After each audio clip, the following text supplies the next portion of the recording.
आज बात कर रही हूं डिजिटल इंडिया की। डिजिटल इंडिया के इस दौर में साइबर क्राइम के मामलों में बहुत तेजी से उछाल देखने को मिल रहे हैं। अभी हम गृह मंत्रालय की अगर बात करें तो गृह मंत्रालय ने संसद में जो आंकड़े पेश किए उससे यह साफ कर दिया कि जो साइबर अपराध हैं उनका ग्राफ किस तरह से तेजी से बढ़ रहा है, किस तरह से तेजी से आसमान वो छू रहा है। अभी बीते 4 सालों की अगर बात करें तो जो ऑनलाइन फ्रॉड हो, डिजिटल अरेस्ट हो, इसके अलावा सेक्सटॉर्शन की अगर बात की जाए और साथ ही साथ साइबर अटैक जैसे जो मामले हैं उनकी बात की जाए तो इसमें 401% की बढ़ोतरी दर्ज की गई है। जी हाँ, और साल 2021 में करीब 4.5 लाख जो साइबर क्राइम है वो केस दर्ज हुए थे। अब आप सोच लीजिए कि कितनी तेजी के साथ इसमें उछाल आया है। अभी साल 2024 तक की अगर बात करें तो यह आंकड़ा बढ़कर 22 लाख से ज्यादा पहुंच गया, यानी कि जो साइबर क्राइम के मामले हैं उनमें 4 गुना से भी ज्यादा अगर हम देखें तो ये उछाल आया है। और यह आंकड़ा ऐसा नहीं है कि ये यहीं पर ही रुक रहा है, यह आंकड़ा यहीं रुका नहीं है। साल 2025 के आधे साल खत्म होते होते ही 30 जून की अगर बात करें तो 30 जून तक 12 लाख से ज्यादा मामले जो हैं वो दर्ज किए जा चुके हैं, जो कि 2021 और 2022 की अगर बात करें तो उसके सालाना आंकड़ों को भी पीछे छोड़ देते हैं। तो आप सोचिए कि कितनी तेजी से ये इनमें बढ़ोतरी हुई है, ये बढ़े हैं। साइबर क्राइम के केस में महाराष्ट्र और उत्तर प्रदेश की अगर बात की जाए तो वहां का परसेंटेज सबसे ज्यादा है। ये दोनों जो प्रदेश हैं, ये दोनों जो राज्य हैं वो सबसे ज्यादा प्रभावित हैं। और इस साल अब तक महाराष्ट्र की बात करूं तो 1,06,000 से ज्यादा मामले दर्ज किए जा चुके हैं। वहीं उत्तर प्रदेश की अगर बात करूं तो 1,04,000 से ज्यादा मामले दर्ज किए जा चुके हैं, जबकि कर्नाटक की बात करें तो 1 लाख की संख्या के साथ ये तीसरे स्थान पर है। मतलब ये 3 स्टेट सबसे ऊपर, और बीते 3 साल से यही तीनों राज्य साइबर क्राइम से सबसे ज्यादा जूझ रही हैं। बीते 4 साल में अगर हम देखें, गुजरात की बात करें, ओडिशा की बात करें, कर्नाटक की बात करें तो यहां पर सबसे ज्यादा उछाल देखा गया है। गुजरात की अगर बात करें तो गुजरात में 824%, ओडिशा में 783% और कर्नाटक की बात करें तो यहां पर 763% इन केसेस में इजाफा दर्ज किया गया है। और सबसे ज्यादा अगर हम बात करें तो इसका शिकार कौन बनते हैं, सबसे ज्यादा बड़ा जो खतरा है वो किस पर है? बच्चों पर। साइबर क्राइम के सबसे ज्यादा शिकार अगर कोई होते हैं तो वो बच्चे हो रहे हैं।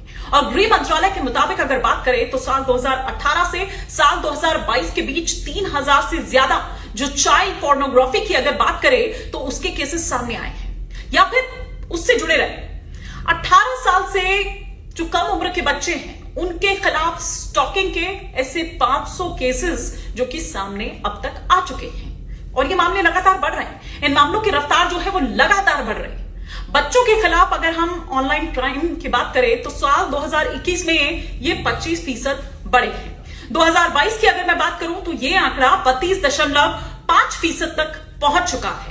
और इतना ही नहीं बल्कि बच्चों से जुड़ी जब हम यहां पर बात कर रहे हैं तो चाइल्ड पोर्नोग्राफी भी किस तरह से हो रही थी, इस तरह से भी ये बात की जा रही है कि शेयर किया जा रहा था। इसमें सोशल मीडिया की अगर हम बात करें, चैट रूम की बात करें, ऑनलाइन गेमिंग से जुड़े जो इस तरह के अपराध हैं वो प्रमुख रहे हैं, वो मेन रहे हैं इस तरह के मुद्दे। अभी पिछले साल ही अगर हम बात करें तो कुछ इस तरह के मामले सामने आए थे। ऐसे जो टेलीग्राम चैनल्स हैं उनका खुलासा भी हुआ था। बड़े पैमाने पर किस तरह से जो चाइल्ड पोर्नोग्राफी की अगर बात करें तो वो हो रही है, वो किस तरह से शेयर कर रहे थे। इसके बाद जो टेलीग्राम है उसको मजबूरन इन अकाउंट्स को हटाना पड़ा था। अब आप ये देखिए, भारत की बात करें तो भारत में हर मिनट में 761 जो साइबर अटैक्स हैं वो हो रहे हैं। आप सोचिए कि देश का सुरक्षा ढांचा भी लगातार जो साइबर हमले हैं उनकी चपेट में है।